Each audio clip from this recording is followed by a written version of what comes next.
Welcome back, everyone. So, I hope everyone had their lunch, and let's start with the next part.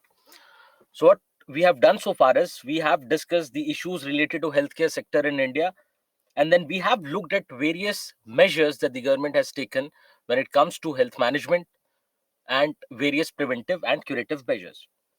Apart from that, what you have to think of is promotive healthcare.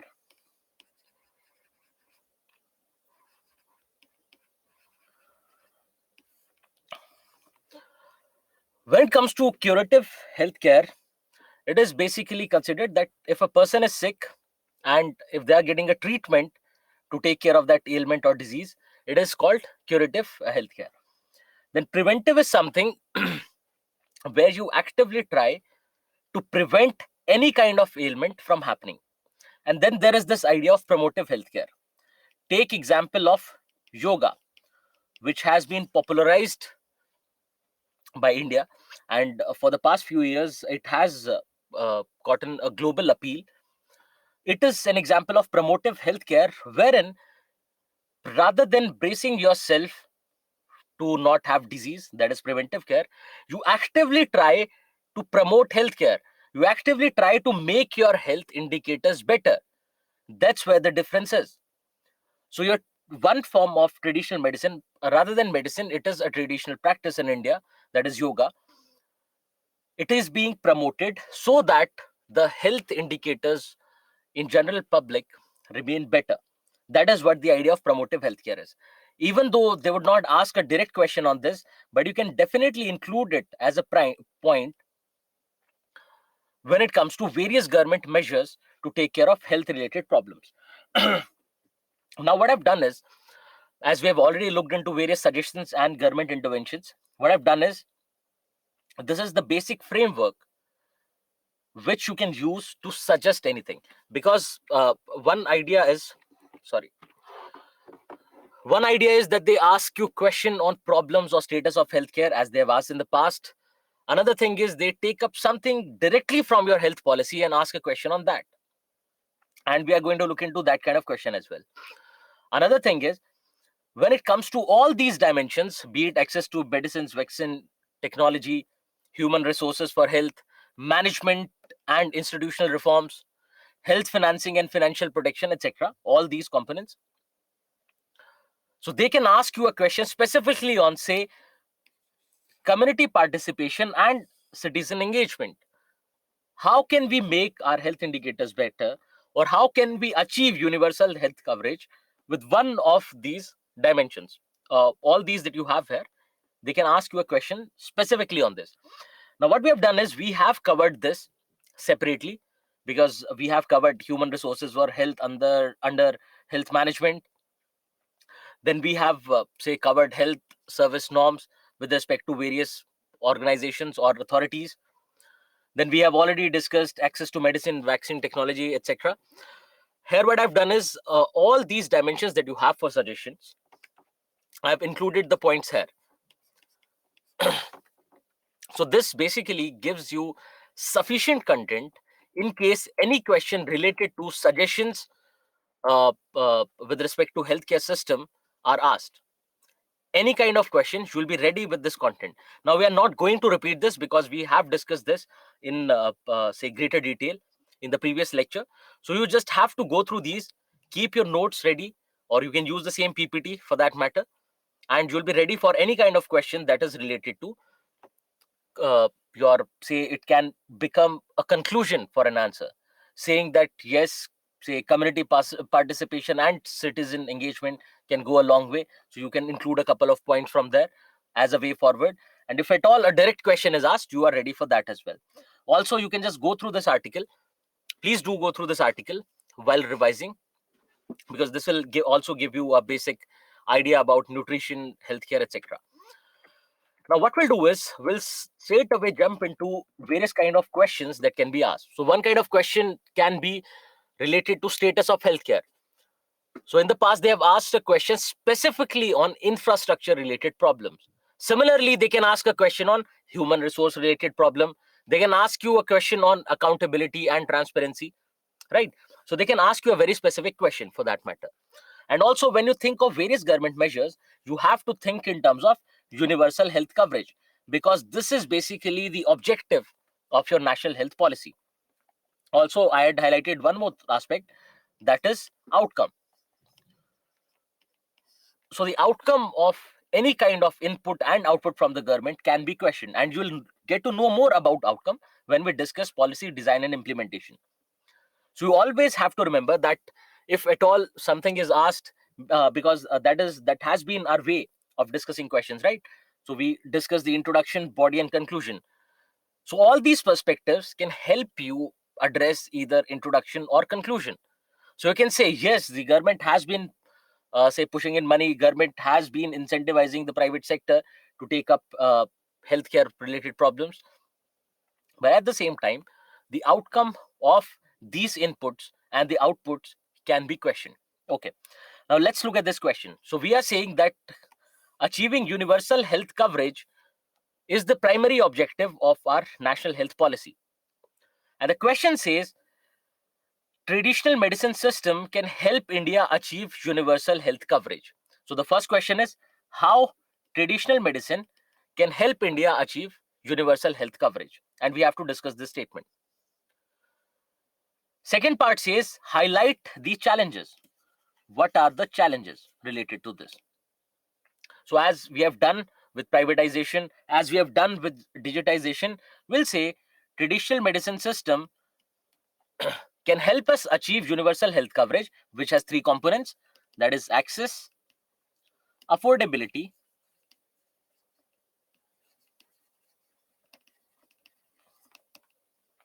and quality.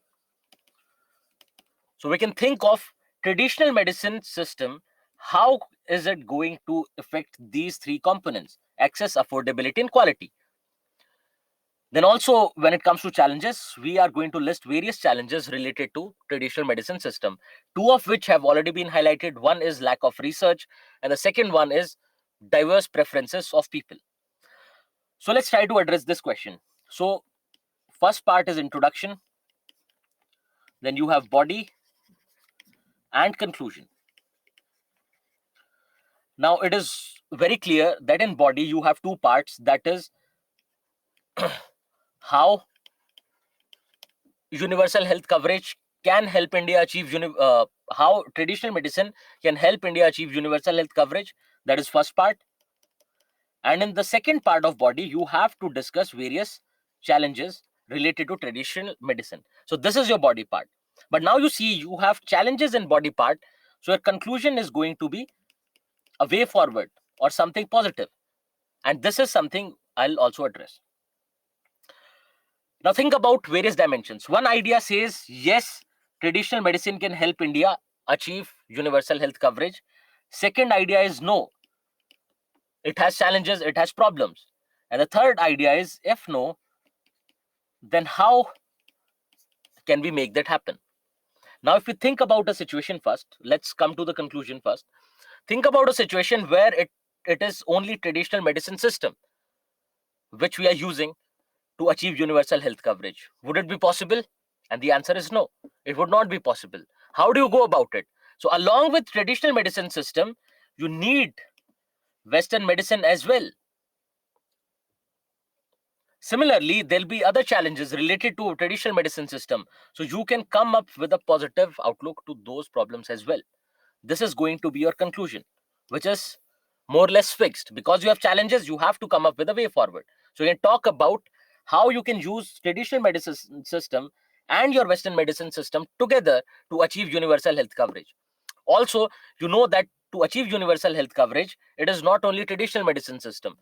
For universal health coverage, you can use privatization. For universal health coverage, you can use digitization. For universal health coverage, you can increase public expenditure on health.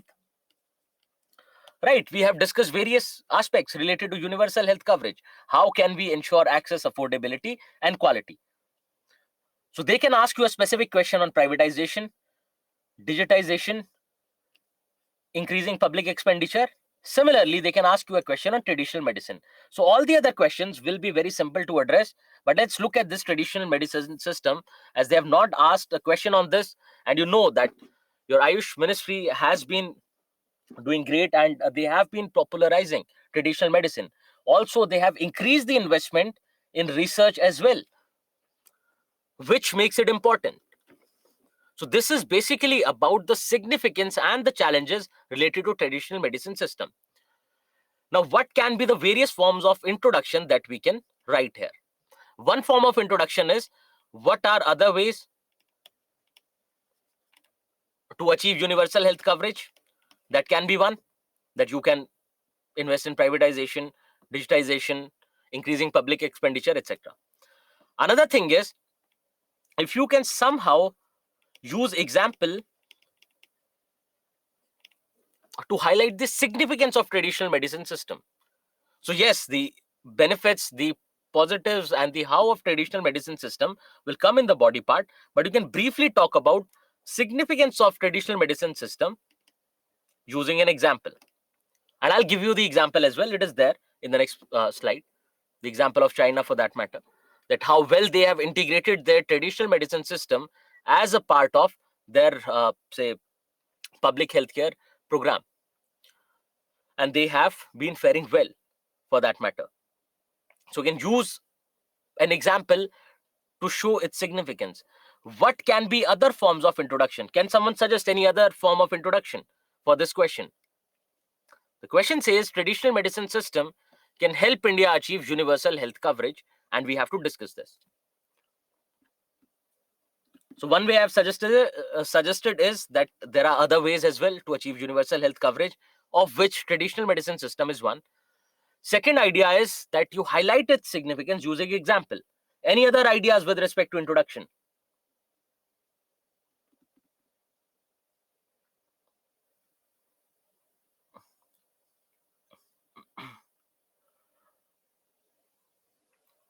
Aditya says position of India in case of traditional medicine system. But how do you say talk about India's position? Great. So Avni has identified that you can talk about government intervention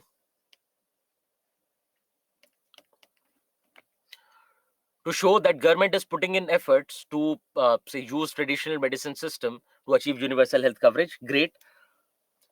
Another idea is, when it comes to traditional medicine system, you can talk about Ayush. That Ayush basically encompasses all the traditional medicine system that India has. Great. Aditya, I'm not getting, like, current status in what way? What do you mean when you say current status of traditional medicine in India? So you have got the introduction, you have got the conclusion. Now let's address the body part. So this is a basic introduction about the Ayush system. Also, you can alternatively highlight briefly shortcomings of Western medicine, because this will also be in the direction of significance of traditional medicine system. If you remember, you were taking example of multi-drug resistance tuberculosis, and we have used the example of Ayush there. So maybe you can highlight briefly shortcomings of Western medicine so that it creates a way for traditional medicine. Then you start highlighting the significance of traditional medicine, that how it can help India achieve universal health coverage. So we'll think about three dimensions. One is access, another one is affordability, and third one is quality. That is how you have to approach it. Because ultimately, if you have to achieve universal health coverage, it's better to structure it using the components of universal health coverage. So when it comes to say one of the problems related to our healthcare system, we were saying that there is a trust deficit. But when it comes to traditional medicine, and again I'll repeat, traditional medicine is not just limited to your Ayush. Traditional medicine has more components, because the way Ayurveda is practiced in Kerala and the way it is practiced up north, it is slightly different. So why? Because people go on improvising from one generation to another while using these kind of practices. So we can talk about how it is highly acceptable, because till today, if you fall sick, the first thing that your parents do is maybe use something organic, to cure that, unless until it is very severe. Similarly, you take example of using goat milk during dengue, right? So yes, you can question that we do not have sufficient research on it, but you can definitely use it as example. Then you can talk about cost effectiveness, that the cost incurred on this kind of medicine is very less. And sorry for the interruption, I'm actually having tonsillitis, so I'm just finding it difficult to manage. So it is cost effective.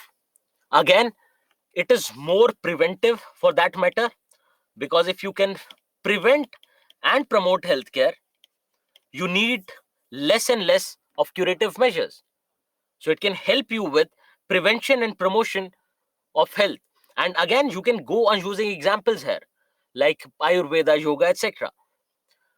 Then also self-care is also a component, that because this traditional knowledge goes on past gets passed on from one generation to another, and more often than not, if you know the way to prepare something. So for example, there is this kada that is used during cold. So if you know how to prepare it, you can basically take care of yourself. Also, you'll find to show its significance, you can use an international example, that is of China, that how well they have integrated it into their mainstream healthcare system. Similarly, you have example of Africa, where they are using this herbal medicine for various cures. So this is the basic part, this is the first part of your answer, wherein you say what is the significance of traditional medicine, right? So it is accessible because you can take care of it yourself. It is accessible because it has been passed on from one generation to another. It is there within your family, this traditional knowledge. It is affordable because you are doing it yourself. And even if you look at the prices of various traditional medicines like Ayurvedic medicines, it is not uh, huge, right? Compared to your Western medicine, it is very less. The third idea is quality. That yes, even though quality can be questioned because we do not have sufficient research, but again, it is there that most of the traditional medicine do not have any kind of side effect. But then there are challenges as well. The challenges basically that this local knowledge. So yes, your parents would have this this traditional knowledge, that how to prepare something during cold, how to prepare something, or how do you use your neem leaves, how do you use, say, other plants to cure various diseases. But because of the breakdown of your traditional family, because of the breakdown of your joint family, you find that now this knowledge is not getting passed on. It has been gradually eroded. Similarly, there is a lack of research, that you do not have sufficient research in traditional medicine, which becomes a problem because you do not know what you are doing, whether it is right or not, because it can actually create a problem as well. Similarly, the investment from the private sector, particularly, is very low in traditional medicine. And also, you find that there is a diversity of preferences of people.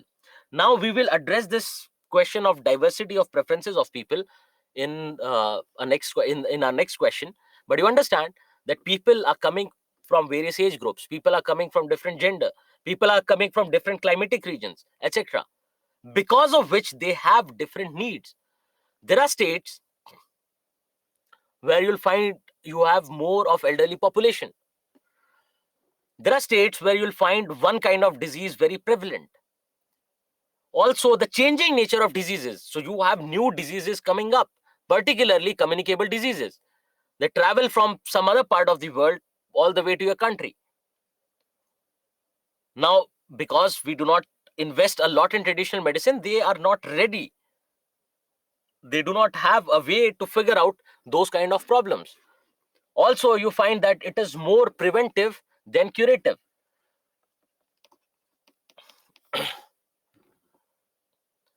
Now, these can be various challenges related to your traditional medicine.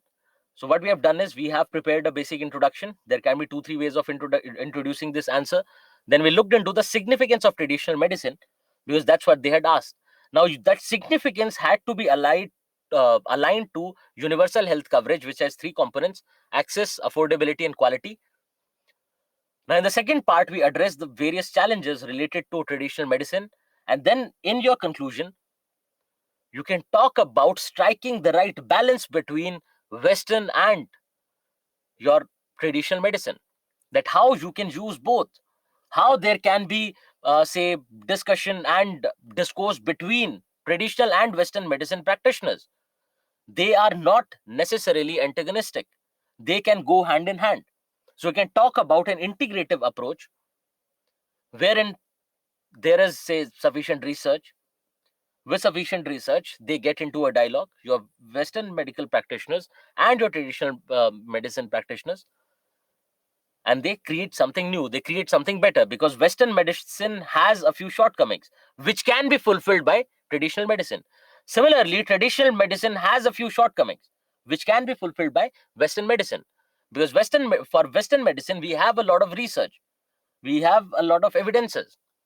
So both can actually be say complementary to each other, for that matter. So you can talk about this integrative approach. Alternatively, whatever challenges you have highlighted, you can talk about those, that the government is saying that now we are going to increase our investment in research. So that basically means they are going to invest in traditional medicine as well. Similarly, with your push towards Ayush system, you see that the government has already been investing in traditional medicine, for that matter. So please suggest if this question is clear. Please suggest if this question is clear. Yeah, thanks for your suggestion, Ragni. I'll do it later in the evening after the class is done. So what we did, we thought of universal health coverage. We thought of various ways in which we can achieve universal health coverage. One of the ways is traditional medicine, which we have covered through this question, because we have basically covered all the aspects related to traditional medicine. Great. Now the next question is about your diversity of preferences. We were saying that in India, we find that there are a lot of factors which actually govern your preferences when it comes to healthcare system, right? So if someone is affluent, someone is rich, someone doesn't have time, they would want to stick to Western medicine because it is way faster compared to traditional medicine. Similarly, on the basis of what area you live in, what kind of access do you have, you can find diversity in your preferences when it comes to healthcare system. So the question says diverse healthcare preferences in India are governed by a complex combination of factors at the individual, socio-cultural, and health system levels. Now this is a fairly simple question wherein you have to cover these 3 dimensions which they have asked, because if, say, you are coming from a poorer family, you cannot afford Western medicine because there the out of pocket expenditure is going to be high. So you are going to shift towards traditional medicine. Similarly, what kind of socio-cultural setup you come from. If you are, say, coming from a city, more often than not, you would be living in a nuclear family, and the traditional knowledge system would not have been passed on.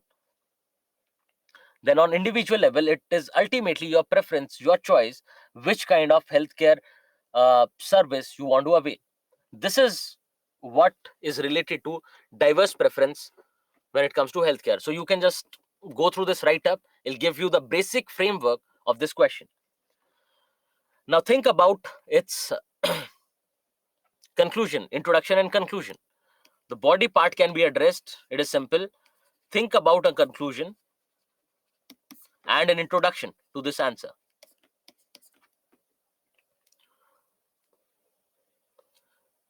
Don't you think the way forward can be similar to the previous question, wherein we talk about having multiple options, having an integrative approach for this holistic coverage? when it comes to healthcare. Similarly, in your introduction, you can maybe use an example,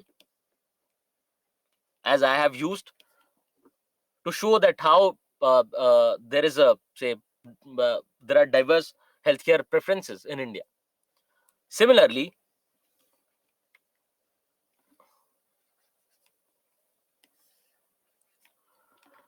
you can take up one or the other case study wherein you show that what kind of, say, preferences you'll have on the basis of all these factors, or maybe a relationship between these factors. So you might be coming from, say, urban areas, but you might have more trust in traditional medicine. Then you'll ultimately go for traditional medicine. You would not mind, say, struggling a little more. You would not mind how much time do you have. But on the basis of your individual preferences, you can take up any kind of medicine system, or you can choose any healthcare service that you want. So this is again a fairly simple question for which you have the answer here. I just created this question because the chances of this kind of question getting asked in the examination is less, but it is a good question for practice, because it helps you with your language. Because this question doesn't have a lot of content. When you try writing this answer, you'll find that, okay, I do not have a lot of words to go through this, right? So it'll help you to create newer examples, to storm your brain, to expand on your answer. That's what the purpose of that question is. Yes, Avni, definitely you can talk about the forces of change for that matter, because your various factors like westernization, urbanization, etc., they also lead to change in mindset. Definitely you can. Let's let's look at this next question. Now this question is based on the implementation part of any policy. So it says a policy is only as good as its implementation. In the light of this, critically analyze the National Health Policy 2017. Now you see, if you look at this question, you would not have a definite answer. Everyone's answer is going to look different. Why? Because we do not have, say, a comprehensive document which covers the implementation of national health policy. Till now, we do not have. Maybe in the future, they might come up with one. Generally, this happens, this critical analysis happens only before you start working on a new policy, which is going to take some time. But if a question such as this is asked, and it can easily be asked in the examination, what you have to do is you have to think of various examples related to the implementation of national health policy, or any policy in question for that matter. So for example, I gave you the status of implementation when it comes to health and wellness centers. Similarly, you can find various reports when it comes to the status of vaccination, because whatever program government comes up with, they try to popularize it using its implementation part. Now, the question is not about how a policy is only as good as its implementation. It is more about critical analysis of the national health policy. But again, you would have to stick to the implementation part. But now, another perspective to this question is, can't there be problems on the design level? If you think of a policy, first it is designed, then it is implemented, then it is analyzed or monitored for that matter, then it is monitored. So it need not only be issues related to implementation, but there can be a flaw at design level. What if the data set that you are using is not right? Similarly, it can be related to lack of data availability, etc., that we will cover in the last part. But yes, there can be problems related to design. So it can give you an introduction that you can say it is not just about implementation, design also matters, and then use an example to elaborate. Then in your body part, you come down to national health policy. You talk about various components of national health policy, or maybe a few programs under this national health policy. Talk about its objective, saying that it aims to achieve universal health coverage. For this, they have various programs, etc., etc. Then you take up one or two case studies, whichever you find in the newspaper, You take up those case studies, one or two, and again, I would say that you would not have to cram or maybe take down notes every time from current affairs. These are a few things. If you have understood national health policy and you see that any program related to health is under the ambit of this national health policy, you would know that, okay, if there is a report related to your sanitation or cleanliness program, you can use that. So use one or two case studies to expand on this. But now you have to critically analyze. So you have to cover both positives and negatives. Do not be overtly critical of this national health policy or any program. Strike a fine balance, because they have asked you to critically analyze. So both get equal weightage. Both get equal weightage for that matter. And now we know that in the body part, we have given negative perspective. So in the conclusion, we are going to end on a positive note. Now, on a positive note, you can think of various suggestions. Where do your suggestions come from? The previous slide that I have shown you. Or these suggestions can also come directly from this part, that this is the problem with implementation and let's fix this. So this can be the basic framework for this answer. Now, again, I repeat that the case studies or examples that you use, for everyone, it's going to be different. There might be a few who would not have any case study for that matter. Now, for those, what we'll do is we'll take up the implementation and design of any policy and we'll analyze it, how it is done in stages, and there can be a problem at any stage for that matter.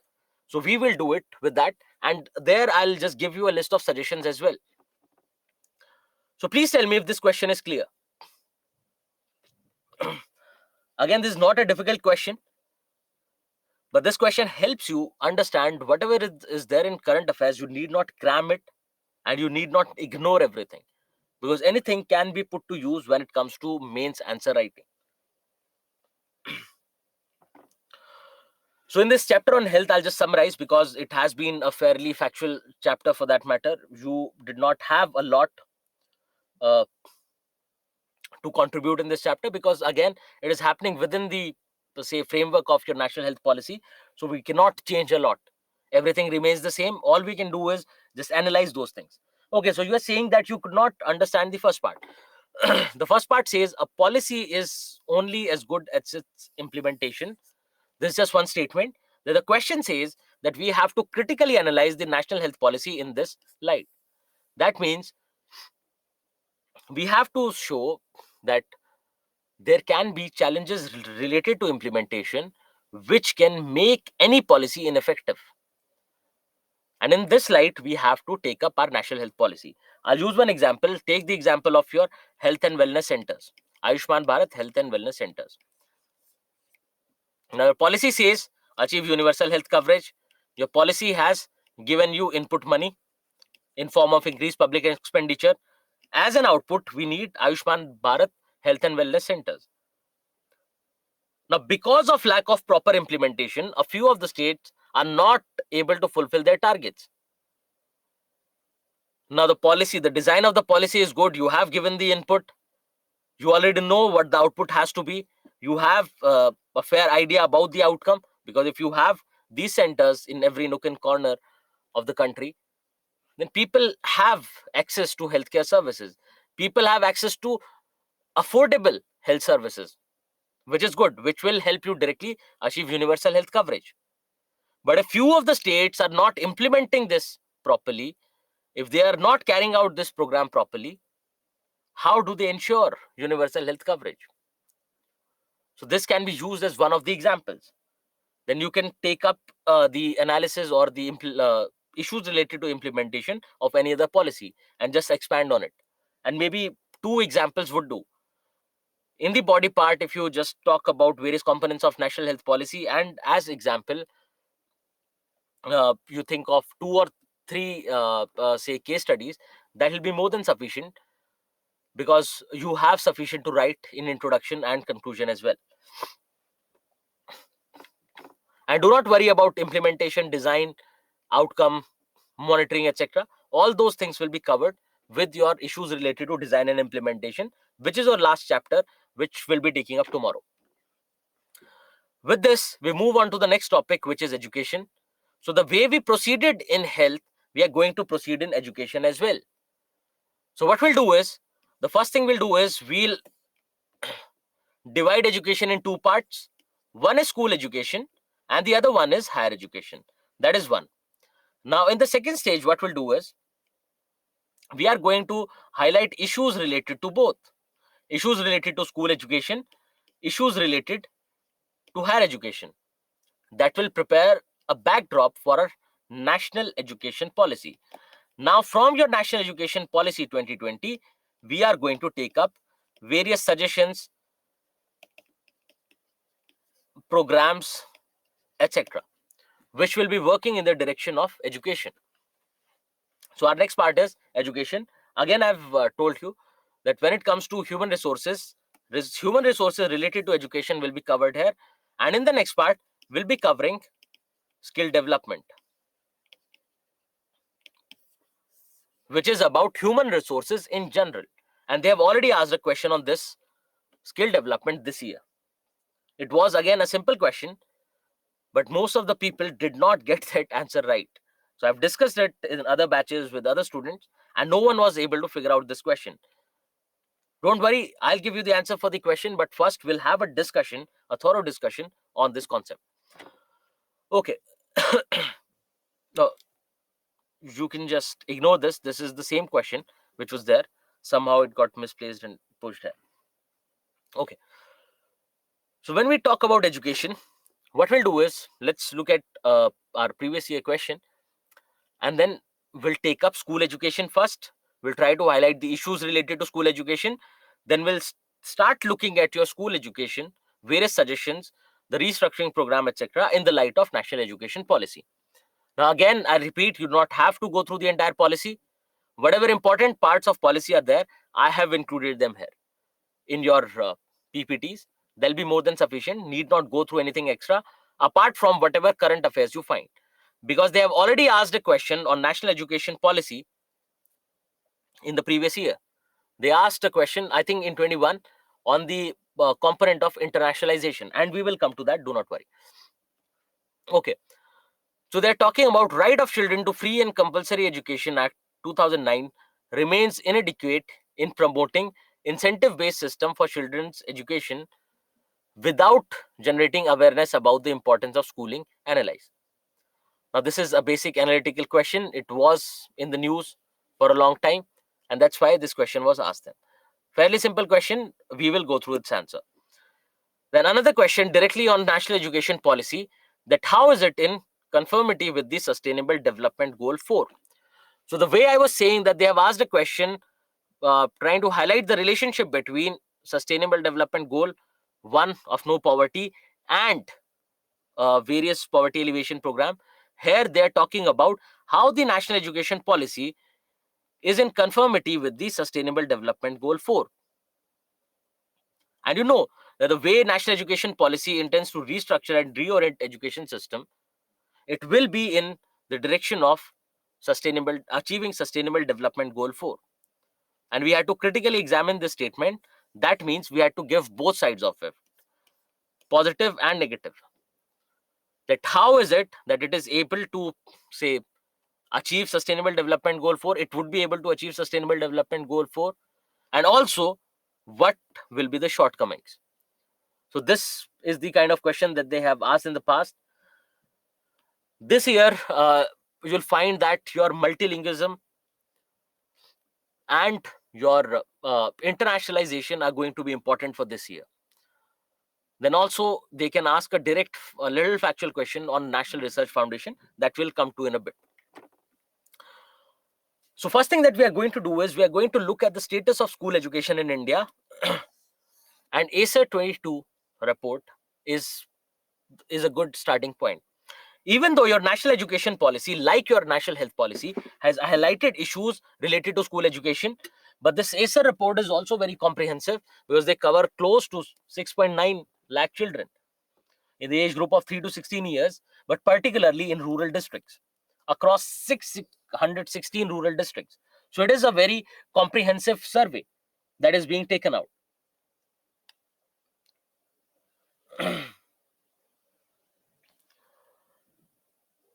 saying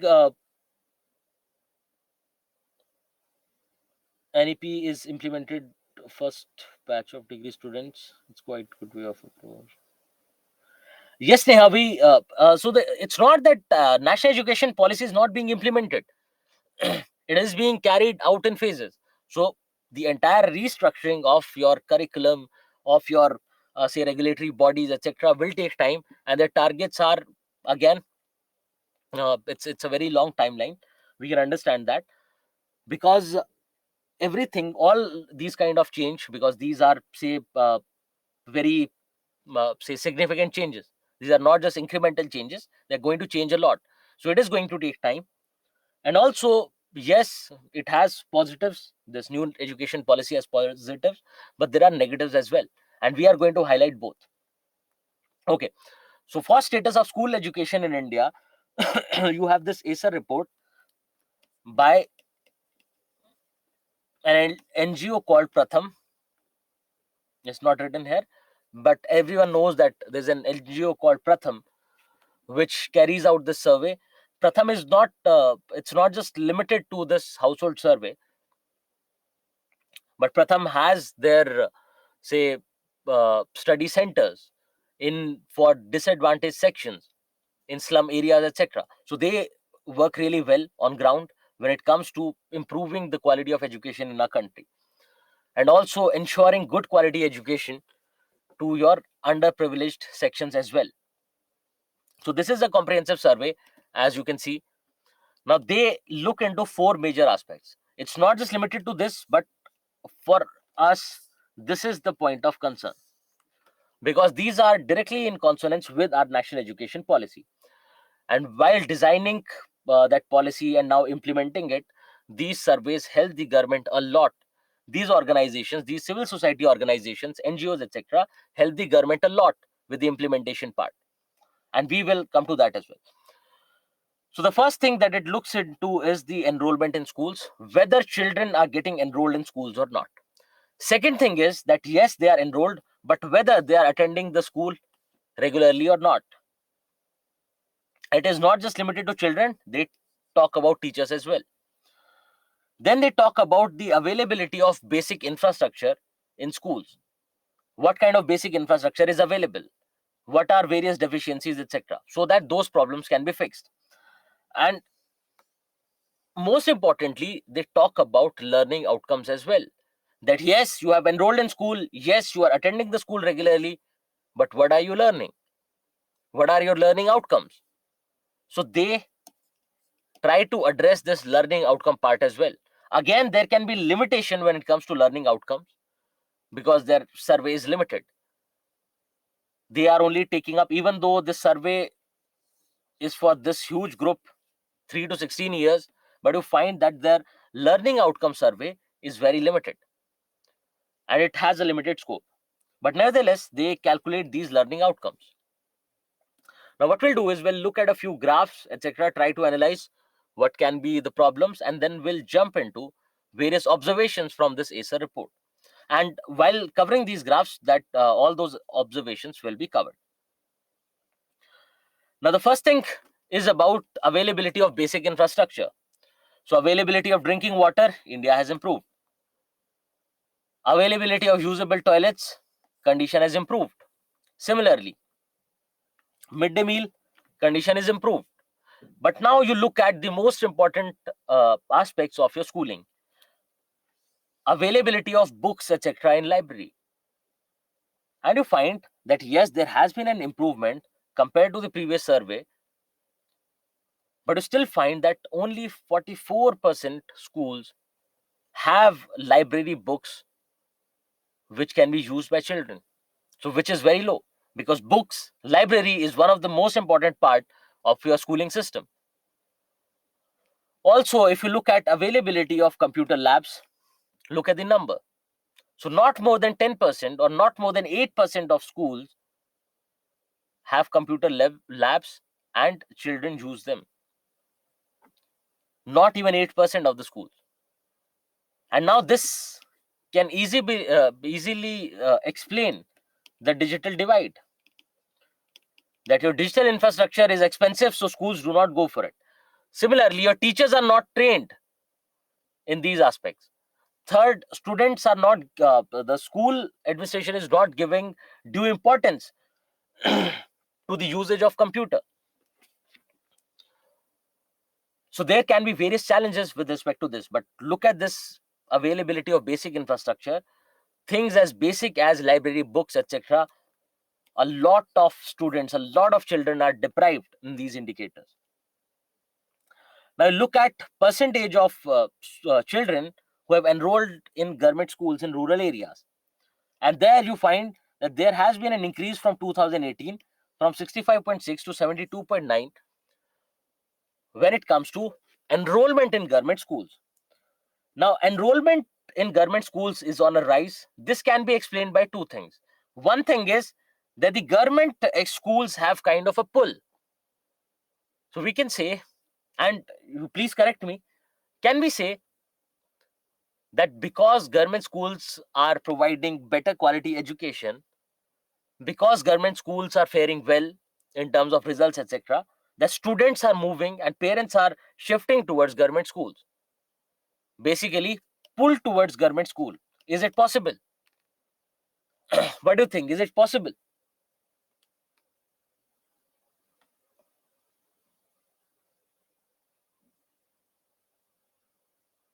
Yes. So Aditya is saying no. Affordability is an issue, and particularly if you look at this data, this is between 2018 and 22, and you had those COVID years. Because of COVID, the entire market, everything was disrupted. Because of which, students were basically pushed out of private institutions because the parents were not able to manage the fee, because your government schools have not improved considerably, and that reflects on the learning outcomes for that matter. Also, there is another point. When you look at the learning outcomes from 2018 to 2022, there is a dip in learning outcomes. So this is basically the percentage of students who are reading in third standard, who are studying in third standard, and the survey uh, asked them basic questions about reading. So they ask them to read a little text that is at grade 2 level. So if someone is moving to grade 3, it is basically assumed that they have finished their grade 2 studies. They know everything about grade 2.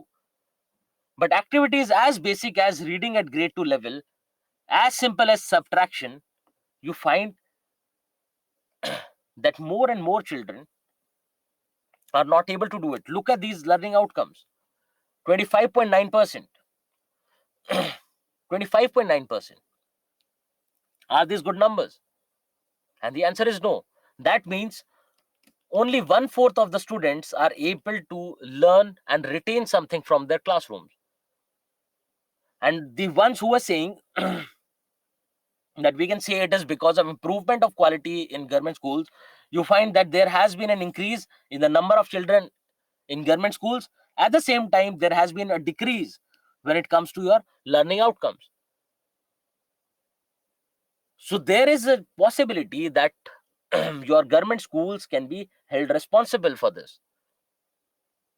Then similarly, you find that the proportion of students who are not enrolled in any school is very less, and it is on a decline. Look at this. It is on a decline every year or through every survey, every 4 years, it is on a decline.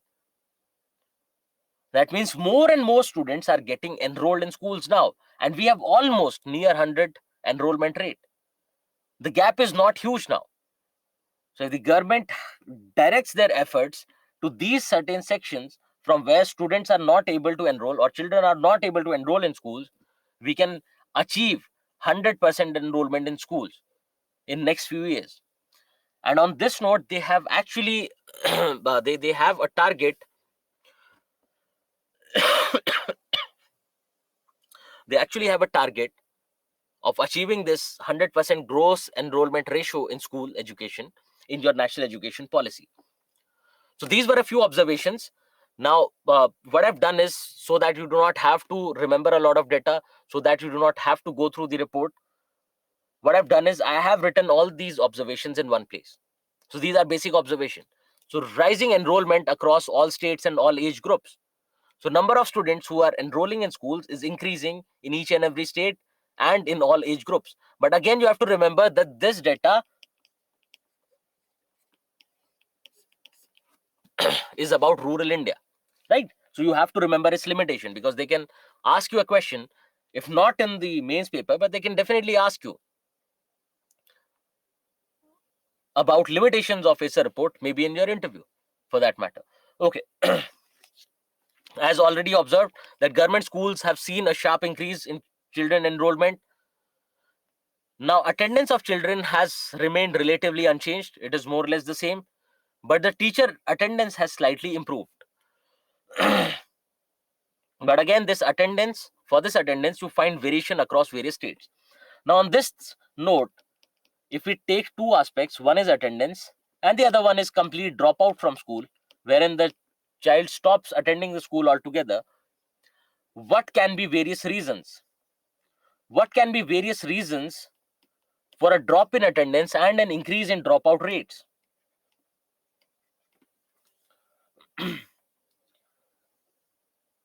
And also, these reasons can be classified in two heads, boys and girls.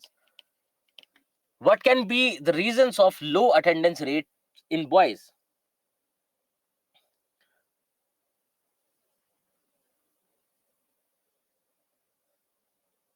We are talking about school going children. We are talking about school going children.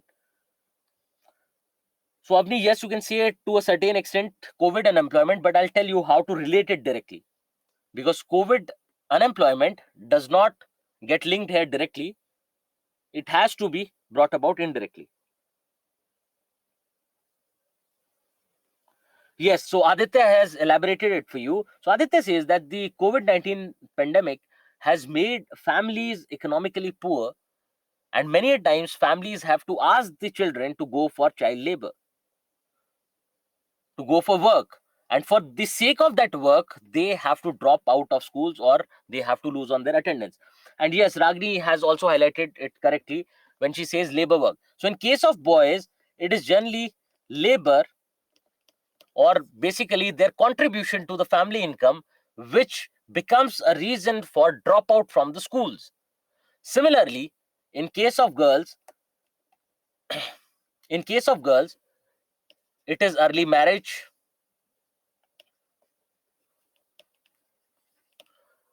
or it is taking over your household responsibilities, which become an important factor for their dropout from schools and a decrease in attendance. So yes, family financial problems, there can be other social problems. For instance, you would have seen that gifting bicycles to girls in rural and remote areas is a very popular thing that is being taken up before the elections. That either the incumbent government, they would give these bicycles, which is considered to be an election gimmick. But you see that mobility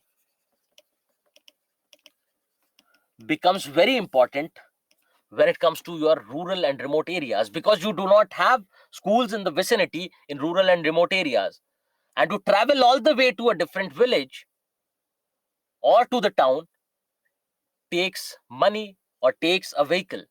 So to increase the mobility, these bicycles are gifted. So yes, they are basically to consolidate their vote bank, but ultimately they lead to enhanced mobility in girls, for particularly for girls. Then similarly, low attendance rates and dropout can also happen in remote areas because of security issues. It can happen also because of lack of availability of basic infrastructure. If you do not have toilets in 25% of the schools, if you do not have toilets, how do you expect parents to send girls to school? How can they survive throughout the day without using a toilet? Because it becomes a safety issue.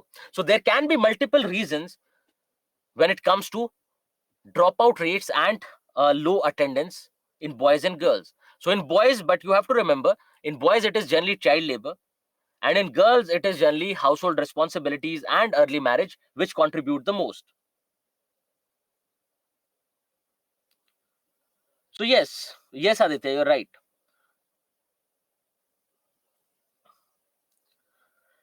Yes, so Aditya is also talking about your gender inequality when it comes to these basic things.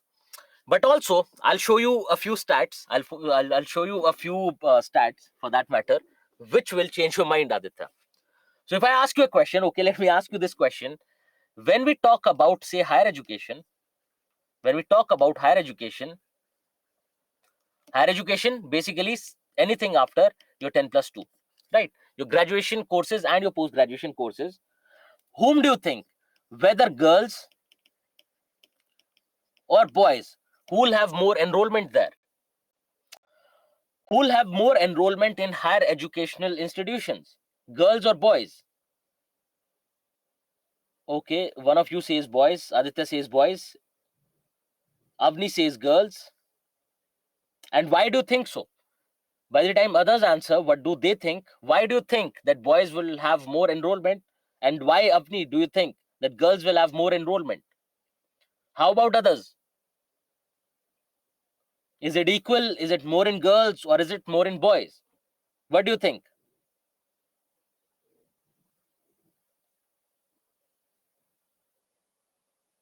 This is just a guesswork.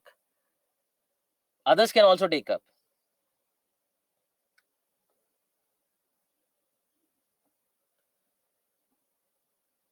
Okay. Okay, so I'll I'll tell you something. Okay. Okay, Vishal also says girl. So Avni and Aditya both have used the same point. Both have, even though they have contradictory opinions, that one says boys, other one says girls, but they have used the same point to validate their answer.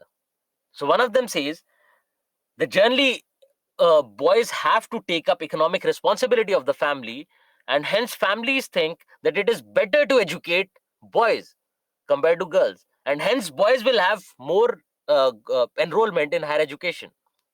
Makes sense, right? Similarly, other person, that is Avni says that boys have to take up the economic responsibility of the family, and hence they have to drop out of your education system after 12th standard, which also makes sense. Now let's do one thing. Let's wait for this answer till we reach higher education. Let's wait for this answer till we reach higher education. And this is the thing about sociology and society, that you can have the same argument to argue different opinions, right? So the way we were saying that, for instance, uh, in the uh, in the previous lecture we were saying that digitization can improve access, but at the same time we were saying that digitization would not help with access. Similarly, we were saying privatization would improve the quality of healthcare, but we were also arguing that privatization would not necessarily lead to improvement of quality of healthcare. Okay, so we will come back to this point. The point that I was trying to make here is, if you write a statement, if you mention a statement which is factual in nature, right, you have to substantiate it. That if you are saying that there'll be more boys enrolled in schools than girls, or more girls enrolled in schools than boys, you should know the exact data. You do not have to remember how many percentage, but you should know that, quoting from so and so report, they have highlighted this, right? Even though the logical explanations are fine, are both perfectly fine, but only one of them is correct. Only one of those explanation is correct, even though logically both are right. So in the first lecture I told you that it is not just on the basis of your general understanding that you can understand sociology or society, because there are a lot of specific phenomena as well. The way in geography you have to observe a phenomena and then create reasons around it, because any geographical phenomena is a natural phenomena. Decreasing salinity of water, increasing salinity of water, about your say your air masses, etc., how do they move, how do they interact. So these are natural phenomena which are happening.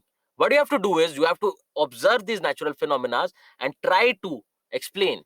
That is what science does when it comes to natural phenomena. Similarly, these are sociological phenomena which are happening. You have to create your reasons around it. But the thing is, the observation has to be right. The observation cannot be wrong. And that's why I have included these observations for school education. Similarly, I've included the observation for higher education so that you do not go wrong. Okay. So variation in attendance across states. In different states, the attendance rates are different. Increase in the proportion of children who attend tuition classes. Now, the ones who are saying that it is primarily because of affordability aspect that parents are not able to send their children to private schools, and hence the enrollment rates in your government schools have uh, uh, seen an upward trend. But at the same time, you find in the same society, because we are not talking about urban areas, this survey is limited to rural households. So in the same rural areas, you find that proportion of children attending private tuition classes has increased. So you have to understand that yes, it can be, because we do not have an exact answer for this.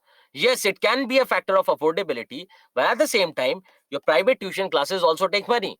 So this can directly answer your this can directly come from your learning outcomes, that the learning outcomes of the students are becoming worse. So parents have to send more and more children now to tuition classes. It can also be because of what is trending, because you'll find there'll be cities in which students do not have a habit of going to tuition classes. Similarly, there are other cities where students start going to tuition classes since standard 5th or 6th. Now again, it is also about the cultural setup. It is also about the availability of teacher. It is also about the quality of education that you get in the classroom. It is also about the learning outcomes. It is also about the purchasing power of your family, of your parents. So there can be multiple factors which impact this. Then also you find that increase in number of children enrolling in government schools and a decrease in learning outcomes. So you can also, this also reflects on this part, this idea that because of increase in enrollment in government schools, learning outcomes have gone down. That is one explanation. That the quality of education in these government schools is not good. One explanation. Another explanation is your COVID. Now, because of COVID, what happened? Because of COVID, initially there was a lot of learning loss. Schools were not open. Schools, parents, they were not ready with any kind of digital infrastructure. Then slowly, everyone shifted towards digitization because of the uh, extended lockdown period. This also highlights shortcomings of e-learning. So if you want to highlight shortcomings of e-learning, you can say, you can quote from this data as well. Yes, so basically, Aditya, we are trying to say that to compensate for these poor learning outcomes, parents started sending children to private tuition classes. That's what we are trying to say. So we do not have explanation, but the thing is, you indirectly get a lot of data to substantiate different things. So digitization was nowhere covered here, but we see with your learning levels going down, we can say that it is because it can say reflect on the shortcomings of digitization of education. That with the e-learning, students are not able to absorb content to the same extent. So the ones I've highlighted are important. One is little to no difference in learning levels of children by their gender. So we cannot question the level of education on the basis of gender. Another idea is that the basic literacy levels have taken a big hit.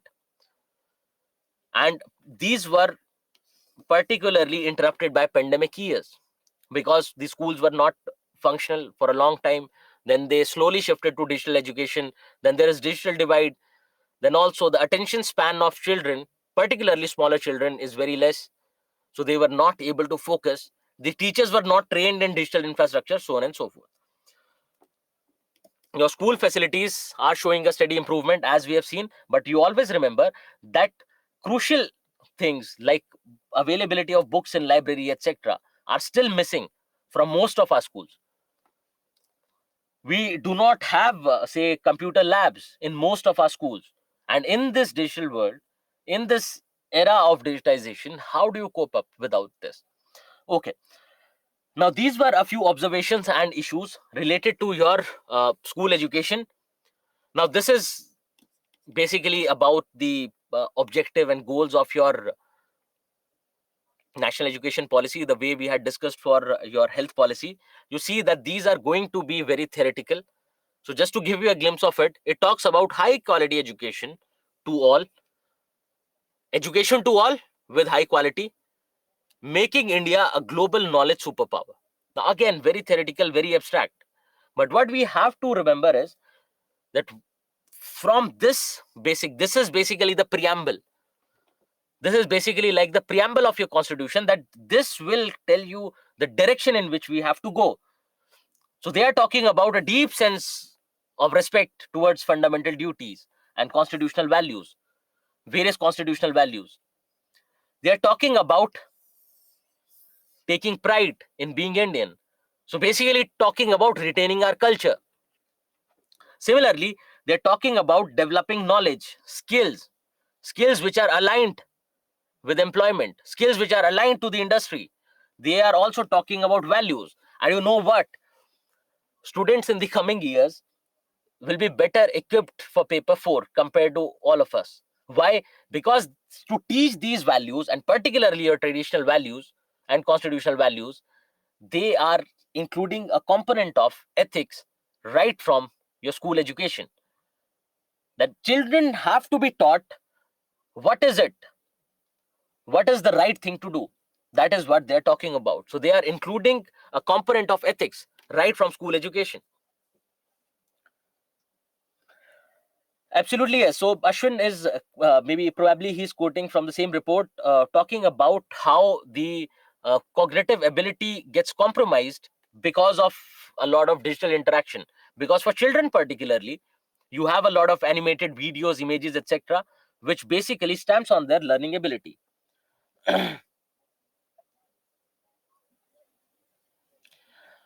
So Aditya is saying that in sociology, multiple arguments, despite being opposite to each other, can support a statement. But in case of geography, all the arguments should go hand in hand to support any idea. So in case of geography, you are right. But in case of sociology, you remember this again. So when we were talking about social change and its consequences, we were saying that for every action, there is a reaction. It need not be equal, but there is always going to be a reaction which is opposite. So at times, this is bigger than action is bigger than reaction. At times, action and reaction are almost equal. At times, the reaction is more compared to action. Right? So I hope you get your answer. So it ultimately depends on what happened, what actually happened. That whether it is in the case of say enrollment in school, whether children have to drop out of school, students have to drop out of school to take up work, or are parents pushing them more to study more so that later they have a better future. So it is basically a tussle between these two arguments, right? And we have to see which arguments takes over. But what will tell us that which argument takes over? Only your facts, data from various surveys, data from census, data from various reports, etc. Right? So it is also like a sociological phenomena which is happening. We have to see what has happened, like geography, and then we have to figure out, right? But you always remember that the idea of action and reaction. Then they are talking about, so apart from values, traditional values, constitutional values, making India a global superpower, providing high quality education to all, etc., they're talking about sustainable development, they're talking about human rights, they're talking about well-being, they're talking about becoming a global citizen. So just think about this. So at one side they're saying, let's go back to our traditions. Let's learn our traditional values. At the same time, they're talking about becoming a global citizen. Learn global values. Don't you think these are conflicting? But they need not necessarily be conflicting. Both can go hand in hand. If you remember, we were talking about coexistence. We were talking about the idea of Gandhi. Take whatever good tradition provides, take whatever good your West provides, and then start moving.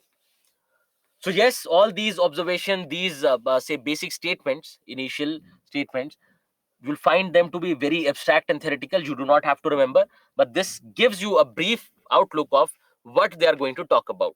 So they're talking about traditional values, they're talking about constitutional values, they're talking about being particular about being respectful to your fundamental duties, they're talking about sustainable development. All these things are going to reflect in various suggestions under your national education policy. Now, your national education policy has restructured your curriculum. So your new structure is basically divided in 4 phases. So previously it was 10 plus 2 without any focus whatsoever on your elementary childhood care and education. But now you find that your ECCE, or the foundational level, is also getting due attention. And rather they have increased it till class second, standard second itself. Yeah. Similarly, there is one preparatory phase before you enter middle school, that is from standard third to fifth, ages 8 to 11. So they have basically divided it in 4 parts so that due attention is given to what is required at each stage. So for instance, at your foundational level, it is the age where you can develop your cognitive skills. The rate of development of cognitive skills is highest below 10 years of age, right? So these are the phases, preparatory and foundational, which help you. Then your preparatory phase prepares you for middle school, which basically prepares you to choose the direction in which you want to move. And also in all these things, they have made changes. You already know, as you are already mentioning, that there is a lot of fluidity when it comes to choosing various subjects. So now you can take up any subject of your choice. So in your times, the idea was to take up, say, medical, take up non-medical, commerce, arts, right? You could not have taken physics and say history together, but now you can. There is that much fluidity. But now again, it is being implemented. It is going to take time, because this is a policy, right? So this is going to take its own sweet time when it comes to implementation, but the government is working on it. So for instance, I was recently having a conversation with someone from your NCRT. So they were talking about how they're working on the new curriculum, right? Similarly, your SCRTs, particularly the one for Delhi, they are also working on the new curriculum. So all those things, they are taking up things one by one, and let's see how well it gets implemented. So the idea is brilliant. Let's see how well it gets implemented. Yes, yeah. So yes, so the policy change would not come, say, this soon, right? So the policy implementation itself is going to take years. Then you have to observe, you have to monitor, you have to see what were the outcomes, whether it was good or not. Basis that, your next policy will be prepared. Okay. Just give me 1 minute.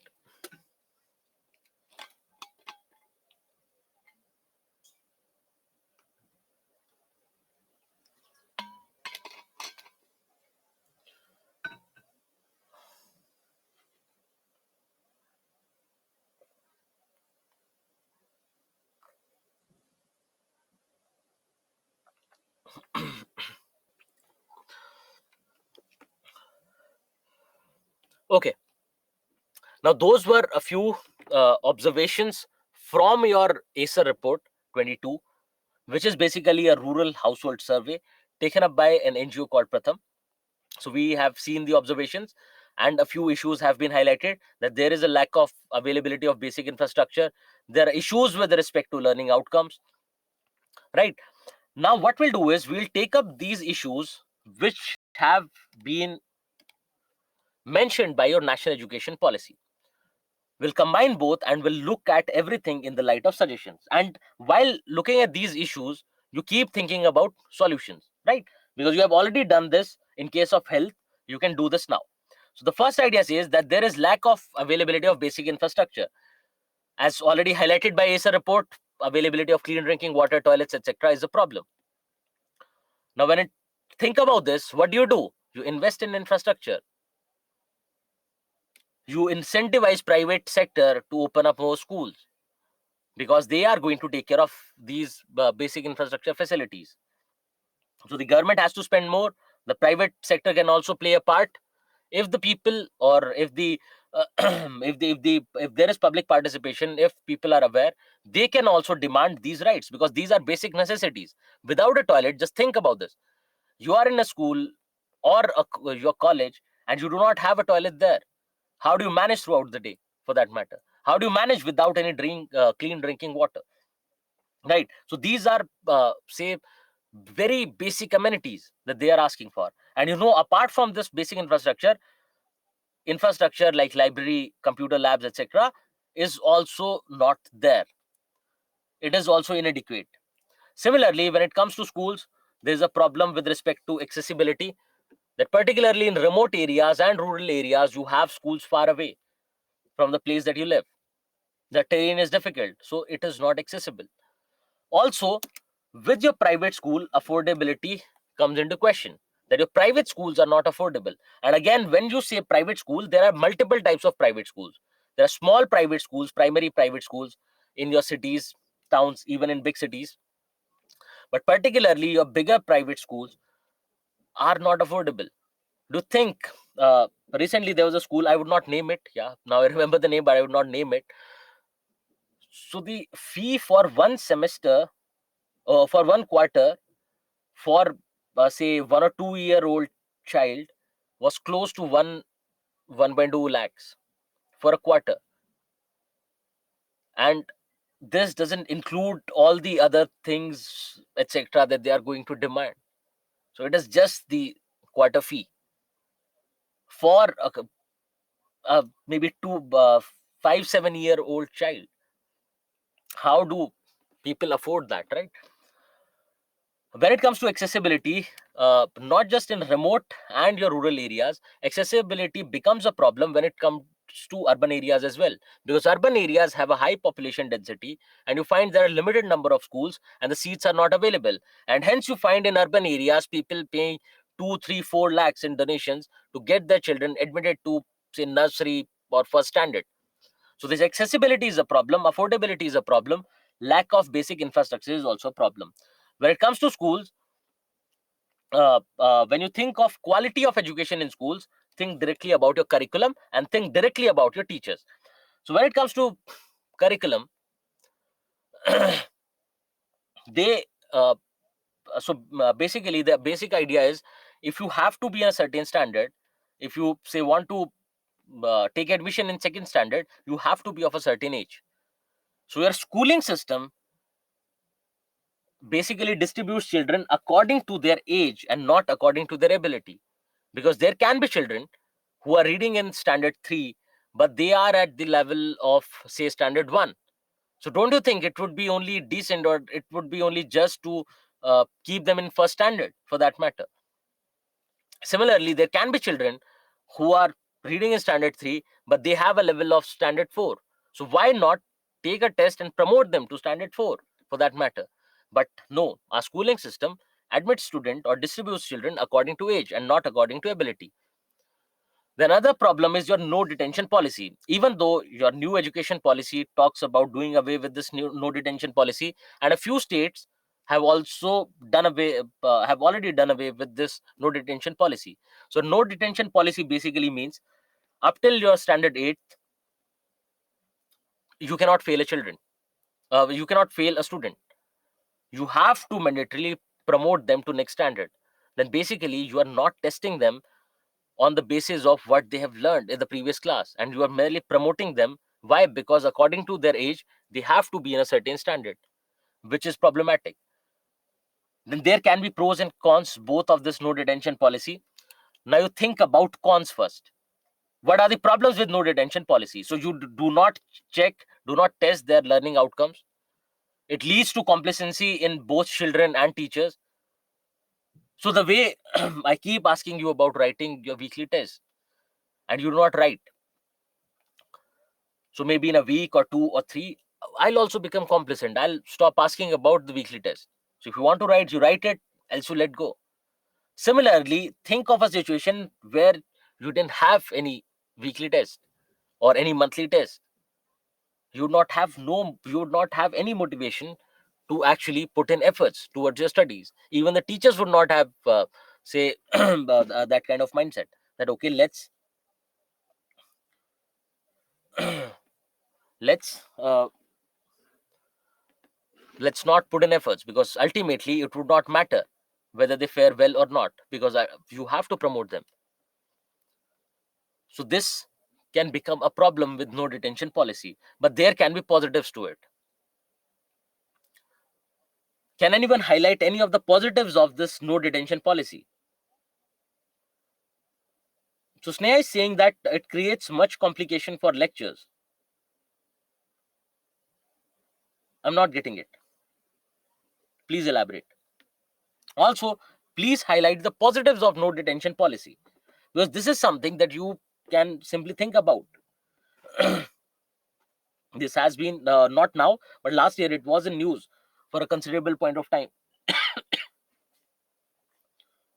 Anyone?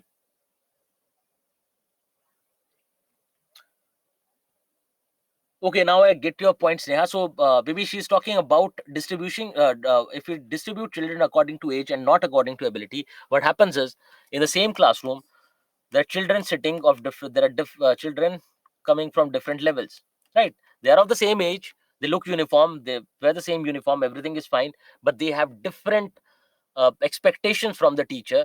They have different levels of learning. So either the ones uh, who are not very brilliant, they'll be lagging behind.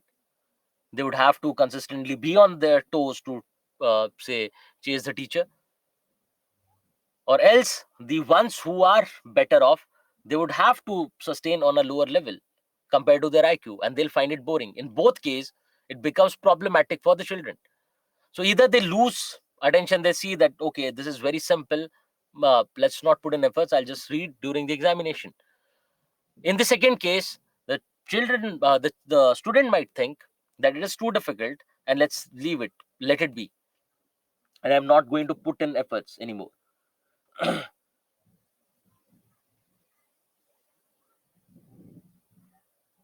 Ragni, okay, yes.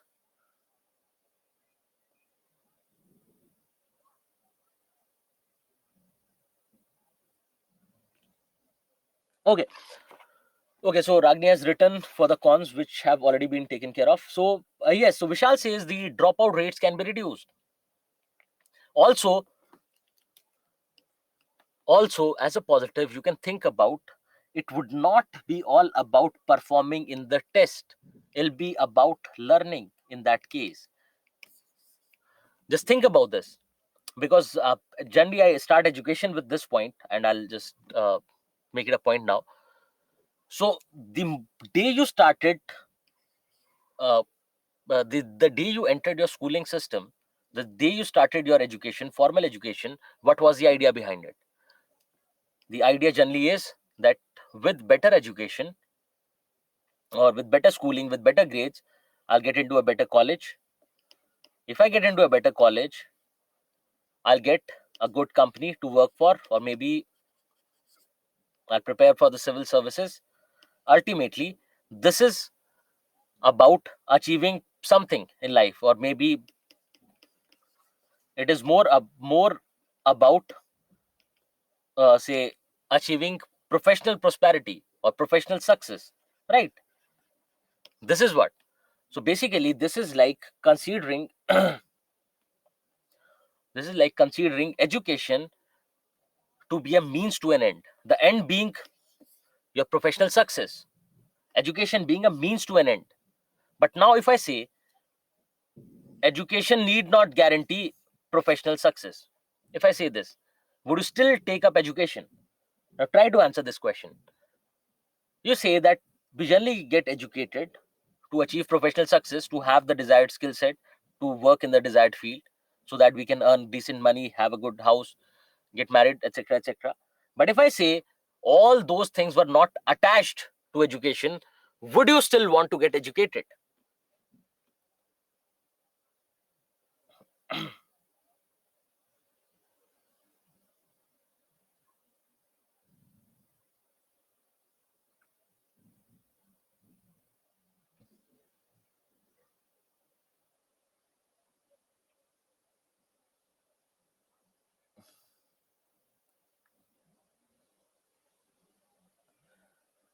Okay, so two of you say yes, we'll still take education, because ultimately education is meant for the joy of learning. It is not only meant to get a successful job, right? But now let's take up a very recent case. Like, let's take up something that we are doing right now. So if I say, whatever we are studying here, let's study this for the joy of learning and forget about civil services. If this is the case, if if the case is that yes, let's forget about civil services, let's learn Indian society for the joy of learning. And yes, you see, laugh reacts, right? And no one agrees to it. Why? Because you are in these shoes right now. That means we always treat, and we have been treating, and we are going to treat education always as means to an end, to clear the examination, to succeed professionally, etc., etc. We do not consider education to be say a basic necessity that has to be done, not for the sake of learning. It is only for the sake of clearing the examination. So this no detention policy, ideally, theoretically, stamps on that idea. So it says education is not a means to an end. Education is not only about clearing the examination. Education is about learning. Education is about improving your personality. Education is about achieving your true potential. That's what the ideal behind no detention policies. But you see that there are a lot of practical and implementation based issue that ultimately leads to complacency. Whatever they were learning, students stop learning that as well, because they know no one can fail them in the examination. So that's why they're talking about doing away with this no detention policy.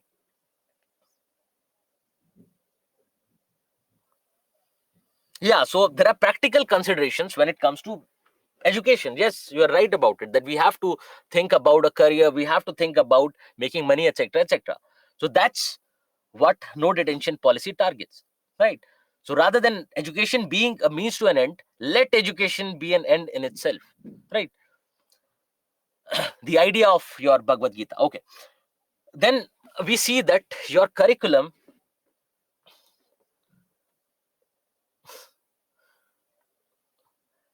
then your curriculum becomes very complex all of a sudden.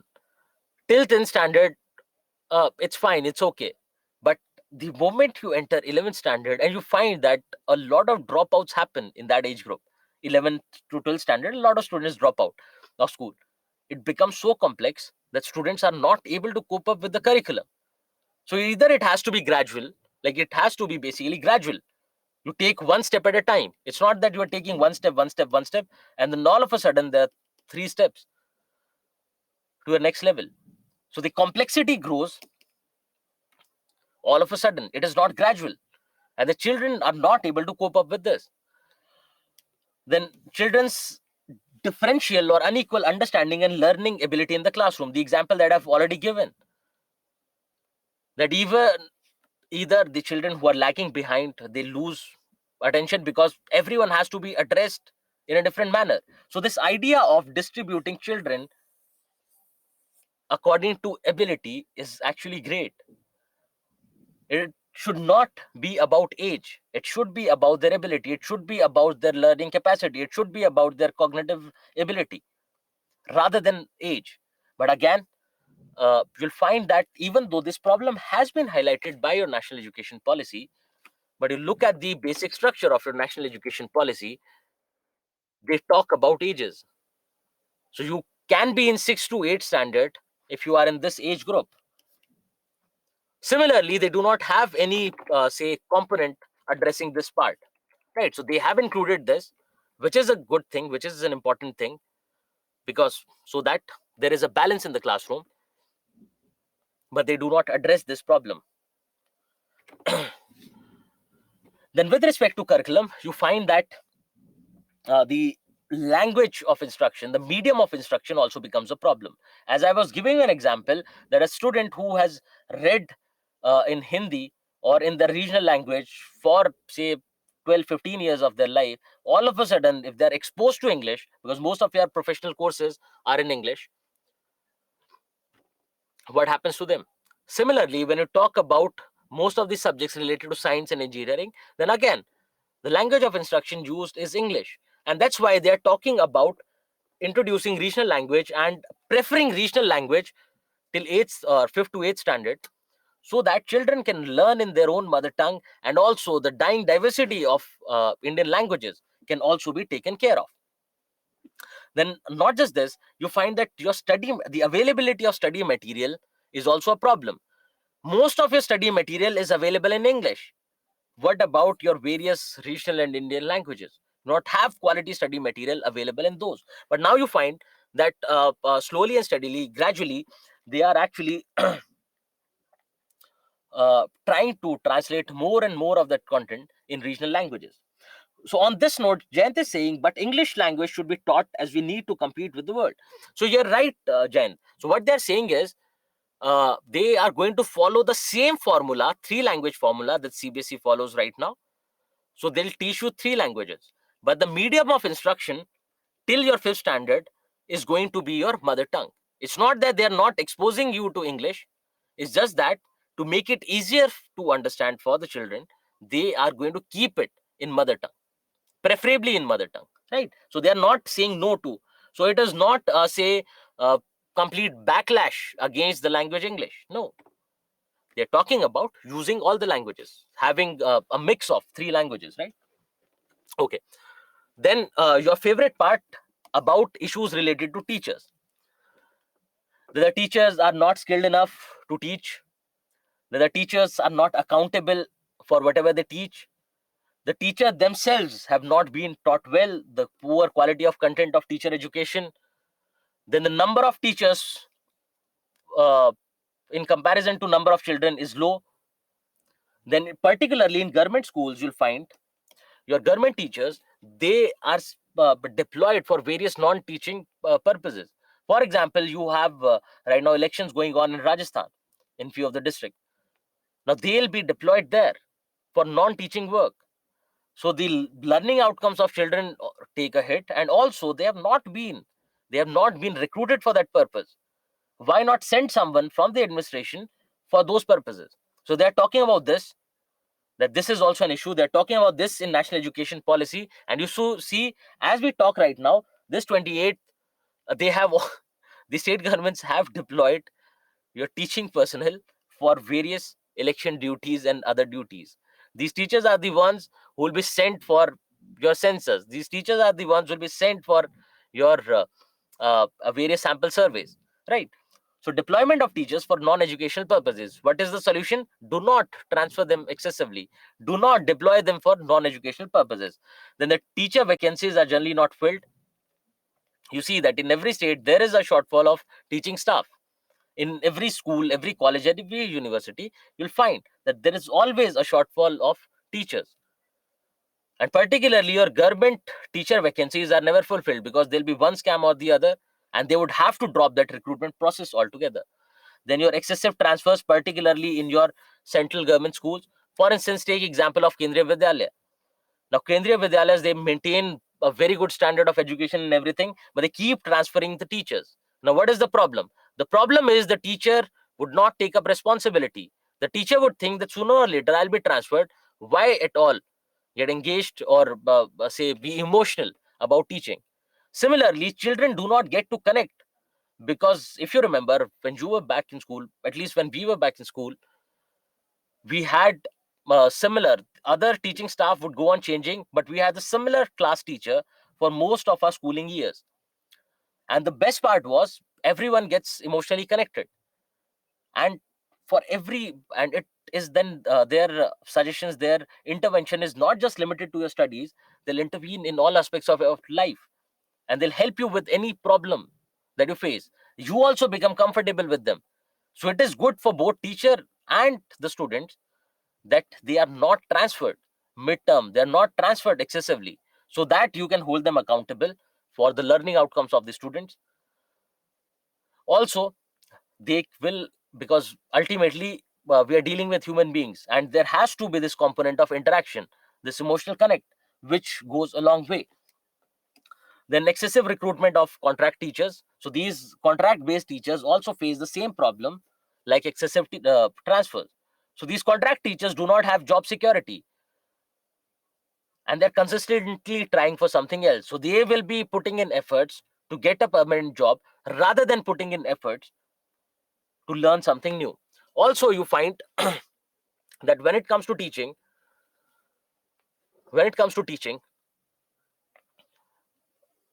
teachers once recruited, particularly in government schools, they stop learning. If their learning curve was like this before getting recruited, either it plateaus or at times it goes down. The reason is they do not have any incentive to learn new things. They are not going to put in efforts to devise newer things. And I'll tell you, this is about intention. So when we were saying that education is meant for learning, be a better person, and we were saying that there are practical considerations. But what happens? Now, these teachers are there in the system to have a secure job, to have a better career compared to their other friends who are maybe working in some other private job. But ultimately, you see the learning outcomes are poor because it is not, their impact is not just limited to themselves. It is getting passed on to tens and hundreds and thousands of students over the years who are going to face problems because of this mindset, because of this idea. Again, there can be other issues like we have already mentioned: child marriage, extreme poverty, child labor, gender inequality, which also play a role when it comes to education. So they will try to address these. They will try to minimize the dropouts. They will try to say no to child labor. They'll try to enhance gender equality by creating a gender inclusion fund. Now, when it comes to gender inclusion fund, it is not just limited to girls. It extends to your third gender as well. Then they will try to address other problems like poverty, starvation, etc. by having a separate fund for your socioeconomically disadvantaged groups. Right? Jayant, we are right now discussing issues related to teachers. Yes, they do have. And you are thinking in the right direction. So Jayant is saying, why is there no capacity building for teachers? What about teacher training? What about professional development? So they have included all those components in suggestions. Right now we are talking about issues. I was just giving you a glimpse of how the suggestions would follow.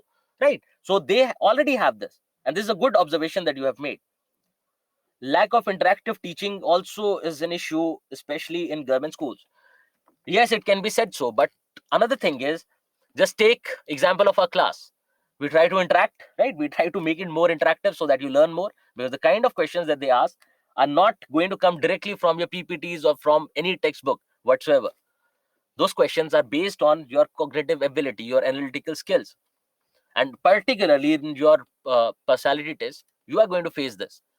But ultimately, even students do not want to interact, right? Because to interact, you have to storm your brain, you have to think over something, which sounds like a lot of effort, isn't it? So it is always two-way, right? So we cannot get into a, say, Socratic dialogue every now and then.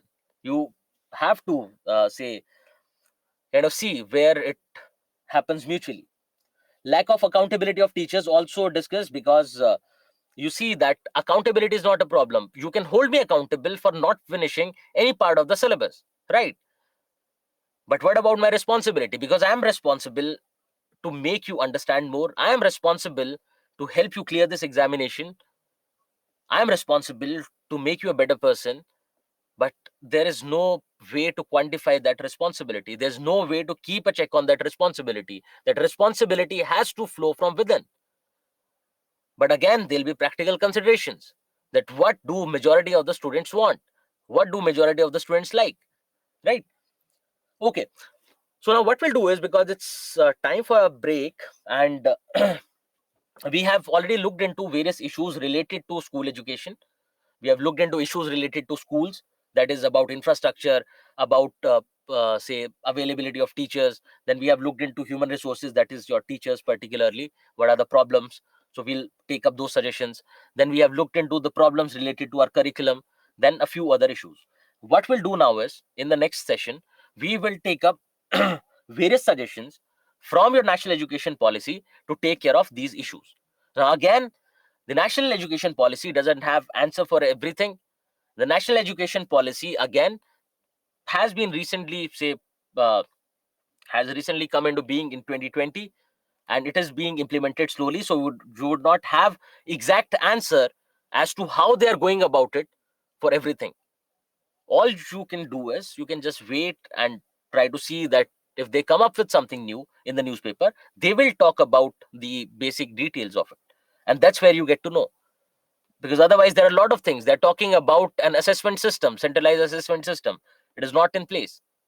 They're talking about say uh, your this fluidity in curriculum, not in place. Similarly, they're talking about an academic bank of credit for higher education, again not in place. So all those things will take time to get implemented, and we have to wait, we have to see how things are being done. So for now we have to limit ourselves to theoretical aspect, and we will definitely uh, keep those I mentioned those as important points which are being implemented right now, because internationalization as a component of higher education was in news. It is being discussed, debated, and that's why there was a question in the examination. So whatever is there in the paper becomes automatically important for your examination.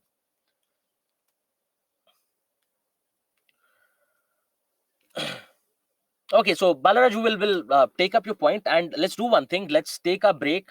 So it's 5:45. So let's start our next session at 6:05 after the break. For this, you would have to log into the next session, which has already been scheduled, and we will start a discussion starting with suggestions for school education from your national education policy.